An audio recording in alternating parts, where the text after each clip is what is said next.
আসসালামু আলাইকুম, welcome back to our channel. আমি আয়শা সিদ্দিকা অর্পা, পড়াশোনা করছি কুয়েটে। আজকের ভিডিও টপিকটা হচ্ছে ব্যতিক্রমধর্মী পরীক্ষার প্রশ্নপত্র অনুযায়ী এইচএসসি 26 ব্যাচ তোমাদের করণীয়। প্রথমেই বলবো এইচএসসি 26 ব্যাচ তোমরা সাবধান হয়ে যাও।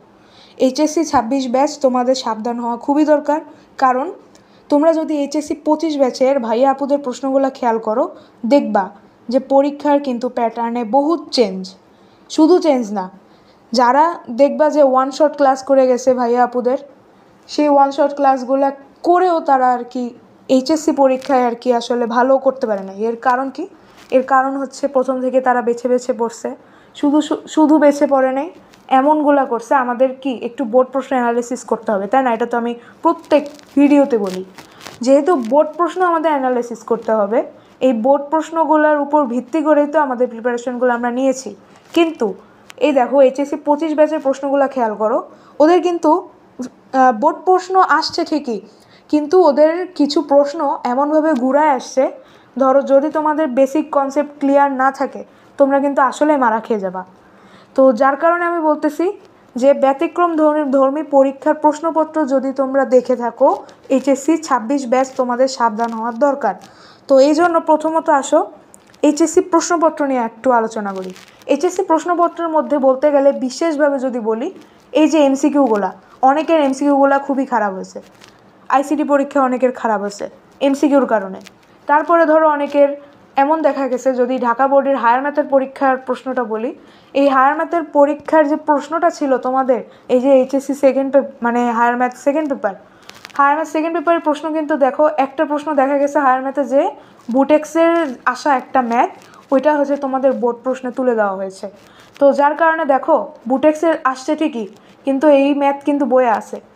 তো তাই বলে যে তোমরা অ্যাডমিশনের পড়া প্লাস একাডেমিক পড়া সবই একসাথে শেষ করবা, সেটা আমি তোমাদেরকে বলতেছি না। কিন্তু আমাদের এইচএসসি প্রশ্নপত্রটা যদি খেয়াল করো, তাহলে আমাদের বেসিকের উপর বেশি জোর দেওয়া উচিত বলে আমি মনে করি।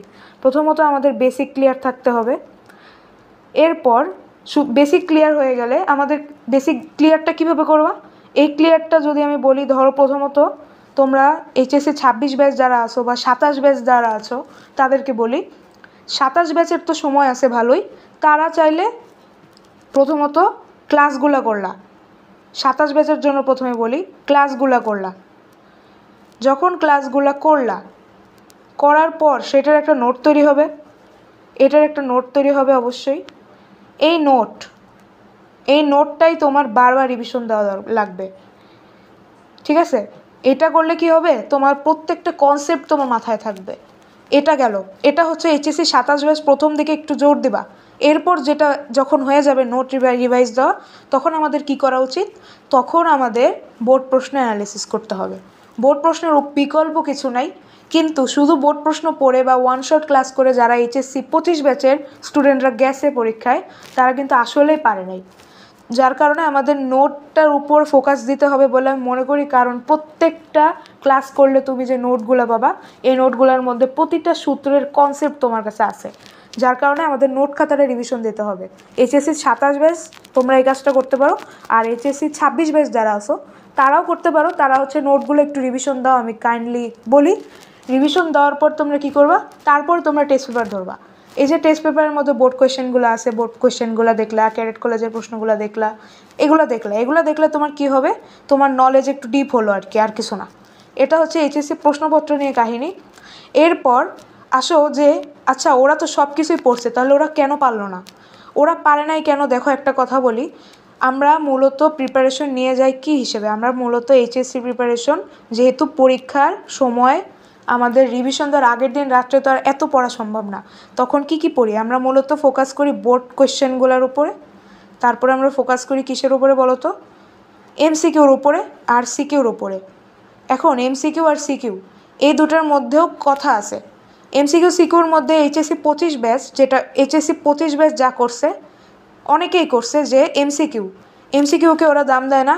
এমসিকিউকে ওরা কেন দাম দেয় না? মনে করে যে শুধু ম্যাথ আসবে।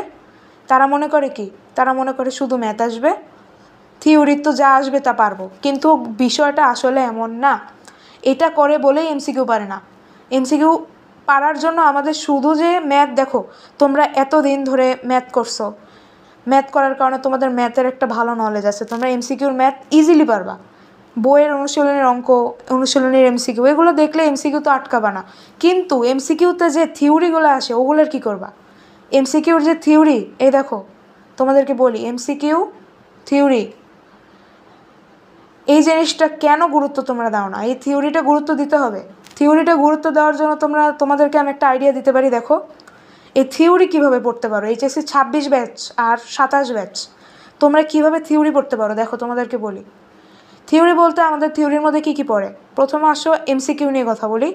এই যে এমসিকিউর মধ্যে আমাদের কী কী পড়ে? ধরো থিওরি পার্ট আর ম্যাথ পার্ট, থিওরি পার্ট আর ম্যাথ পার্ট। এখন থিওরি পার্ট আর ম্যাথ পার্টের মধ্যে দেখো, থিওরি পার্টের ক্ষেত্রে আমাদের বইয়ের রিডিং জানা লাগে, কিছু ইনফরমেশন জানা লাগে। তাই বলে কি পুরা বই তুমি রিডিং পড়বা? না, এত সময় আমাদের নাই। যার কারণে তোমাকে একটা আইডিয়া দিতে পারি, তুমি যেটা করতে পারো, ওই যে ইঞ্জিনিয়ারিং বা হচ্ছে মেডিকেলের যে বইটা, মানে অ্যাডমিশনের ইঞ্জিনিয়ারিং বা হচ্ছে মেডিকেলের যে দাগানো লাইনগুলা, দেখবা যে অনলাইনে বিভিন্ন ওয়েবসাইট আছে, ওই ওয়েবসাইটগুলো থেকে দাগানো বই, যদি তোমাদের বই খুঁজতে অসুবিধা হয় আমি তোমাদেরকে লিঙ্কটা কমেন্টে দিয়ে দিব, তোমরা আমাকে বলতে পারো যদি খুঁজে না পাও। দাগানো বইয়ের লিঙ্ক, তোমরা এটা দেখবা, এই লিঙ্কে দেখে তারপরে দাগানো বই রিডিংগুলো দেখবা যে কোন কোন লাইনগুলো দাগানো। বিশেষভাবে মেডিকেলের ক্ষেত্রে দাগানো লাইনগুলো থিওরিগুলোর উপর গুরুত্ব বেশি দেওয়া হয়, যার কারণে তোমাদের আর কি থিওরিটা ক্লিয়ার হবে খুব ভালোভাবে। কারণ হচ্ছে ওইখানে তোমরা এগুলা নিয়ে একটু দাগানো লাইনগুলোই আর হচ্ছে সূত্রগুলো আর কি, যে লাইনগুলো শুধু দাগানো ওই লাইনগুলো একটু দেখলা ভালো করে। তারপরে হচ্ছে ইসাক স্যারের বইয়ের পিছনে দেখবা যে প্রত্যেকটা অধ্যায়ের শেষে তথ্য কণিকা টাইপের থাকে, যে হচ্ছে ওই অধ্যায়ে কী কী আলোচনা করা হয়েছে ওইটা। এবার কী কী দেখলা? দেখো থিওরি দেখলা, ম্যাথ আর থিওরি তোমরা দুটোই পারবা। এরপরে মাঝখানে আরেকটা জিনিস আছে, সেটা কি জানো? সেটা হলো গ্রাফ। এই গ্রাফের প্রতিও গুরুত্ব মানুষজন দেয় না। গ্রাফের প্রতি গুরুত্ব না দেওয়ার কারণে কিন্তু তারা আসলে, তোমাদের উচিত হবে কি জানো, যেহেতু তোমাদের এইচএসসি 26 আর 27 ব্যাচ, তোমরা চাইলে একটা কাজ করতে পারো, তোমরা হচ্ছে খাতার মধ্যে গ্রাফগুলো এক জায়গায় করতে পারো, সবগুলা করে তোমরা গ্রাফগুলো দেখে গেলে, তাহলে দেখলা যে তোমাদের বেসিক কনসেপ্ট ক্লিয়ার থাকবে। এটা যে তোমাদের শুধু এইচএসসিতে হেল্প করবে তা না, এটা অ্যাডমিশনেও হেল্প করবে। তাহলে এমসিকিউর জন্য কি, এমসিকিউ কেন পারে না জানো? থিওরি পারে না। তো থিওরি না পারার কারণে এই সমস্যাটা হয়। তো ইঞ্জিনিয়ারিং বা মেডিকেলের, বলতে গেলে মেডিকেলেরটাই নাও তোমরা, মেডিকেলের যে দাগানো বইটা, ওই দাগানো বইয়ের লিঙ্ক যদি খুঁজে না পাও আমি দিয়ে দেবো। তো এই জিনিসটা খেয়াল করবা, করে তারপরে আমাদের আগাইতে হবে। এটা গেলো এমসিকিউ। এখন আসো সিকিউ আসলে সবারই বেশিরভাগই ভালো হয়েছে, সিকিউ অনেকেরই ভালো হয়েছে, কিন্তু সিকিউর মধ্যে প্রবলেম হয়ে গেছে কি জানো? এইচএসসির যদি আমি ঢাকা বোর্ডের হায়ার ম্যাথের প্রশ্নটা বলি, ওইটার মধ্যে আর কি একটু সমস্যা হয়েছে, যার কারণে অনেকের ধরো হায়ার ম্যাথ ফার্স্ট পেপার খারাপ হয়েছে। খারাপ হওয়ার কারণে তারা চাইছিল যে হায়ার ম্যাথ সেকেন্ড পেপার দিয়ে তারা কভার দেবে। হায়ার ম্যাথ সেকেন্ড পেপার দিয়ে তারা কভার দেবে, কিন্তু সেকেন্ড পেপারেও তারা ঝামেলায় পড়ে গেছে। কারণ হচ্ছে এটার মধ্যে কিছু কোয়েশ্চেন আসছে যেগুলো গতানুগতিক প্রশ্ন না, যার কারণে যারা গতানুগতিক প্রশ্ন পড়ে গেছে, বা গতানুগতিক হচ্ছে তোমার ওয়ান শট ক্লাস, বা হচ্ছে ওয়ান শটে কী দেখায় বলো? আমি বলতেছি না যে ওয়ান শট খারাপ জিনিস, কিন্তু ওয়ান শট তোমাদের কী কী ছিল? ওয়ান শটের মধ্যে হচ্ছে ধরো একদম লাস্ট মুহূর্তে কী কী পড়া উচিত সেই জিনিসগুলো নিয়ে আলোচনা করা হয়, কিন্তু ঘটনা হচ্ছে তোমাদের নোট, তারপরে হচ্ছে তোমাদের বেসিক কনসেপ্ট, এই জিনিসগুলো তোমরা পারো এইটা ভেবেই ভাইয়া পুরা ওয়ান শট করায়। যদি তোমরা ওয়ান শট ক্লাসের উপর ফোকাসড হয়ে থাকো তাহলে তো হবে না, কারণ ভাইয়া পুরা জানে যে তোমাদের কনসেপ্ট বেসিক অলরেডি ক্লিয়ার।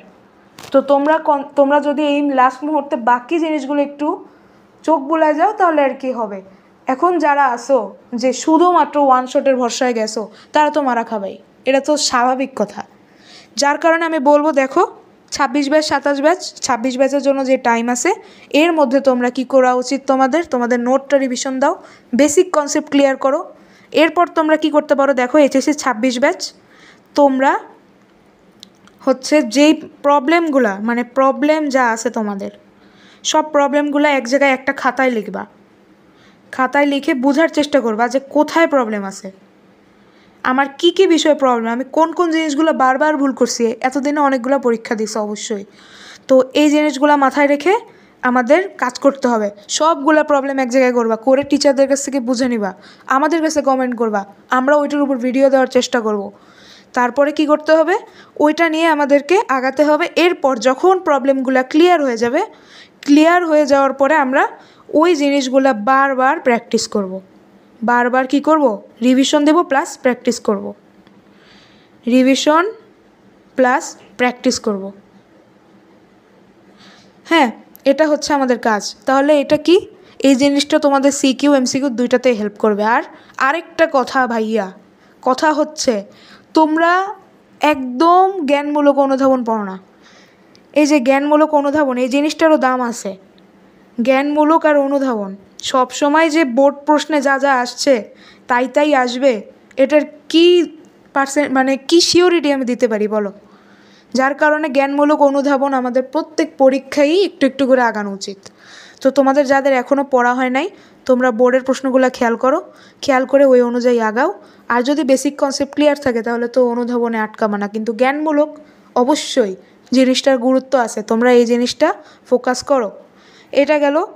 আর ব্যতিক্রমধর্মী এই পাঠ্যক্রম তো আর না, মানে ব্যতিক্রমধর্মী বই তো সেমই, কিন্তু আসলে শর্ট সিলেবাস হবে একটা সালের ফুল সিলেবাস হবে। তো সব কিছু মিলায় আমাদেরকে কি করতে হবে, বেসিক কনসেপ্ট ক্লিয়ার করা খুবই জরুরি। এই জন্য আমি বারবার বলতেছি, আমাদের note plus board test paper. আর লাস্ট মোমেন্টে কি করব জানো? লাস্ট মোমেন্টে আমাদের যখন পরীক্ষার মুহূর্ত চলে আসবে, তখন আমাদের দাগানো জিনিস, যেই জিনিসগুলো তুমি পারতেছো না সেই জিনিসগুলো রিভিশন দিবা। আর আরেকটা কথা, দেখো পরীক্ষার আগে এত চাপ নেওয়া যাবে না যে তুমি সবগুলা রিভিশন দিতে যাবা। এই যে সব রিভিশন দিতে গিয়ে তখন একটা কিছু মনে থাকবে না। যদি তোমার কাছে মনে হয় তোমার এই জিনিসগুলো ল্যাকিংস আছে, তো তুমি এই জিনিসগুলো আগে ক্লিয়ার করবা। যদি দেখো যে পরীক্ষার সময় তুমি ধরা পাইতেছো যে আমার এগুলা প্রবলেম, ভাই যা মনে আছে তাও তো ভুলবাই, সাথে এইগুলো তো তোমার মাথা ঘুরাবে। এই জন্য বলতেছি, দেখো সময় আছে, সময় থাকতে আমাদের এই জিনিসগুলা ঠিক করে নিতে হবে। এই হলো আমার ব্যতিক্রমধর্মী পরীক্ষার প্রশ্নপত্র অনুযায়ী এইচএসসি 26 ব্যাচ তোমরা কী কী করতে পারো। তো 27 ব্যাচের জন্যও কিছু বললাম, 27 ব্যাচের জন্য আলাদা গাইডলাইন আসবে। তো 26 ব্যাচের সবাই আশা করি তোমরা বুঝতে পারছো। তো দেখা হবে নেক্সট কোনো ভিডিওতে। আজকের মতো এখানে শেষ করছি। আসসালামু আলাইকুম।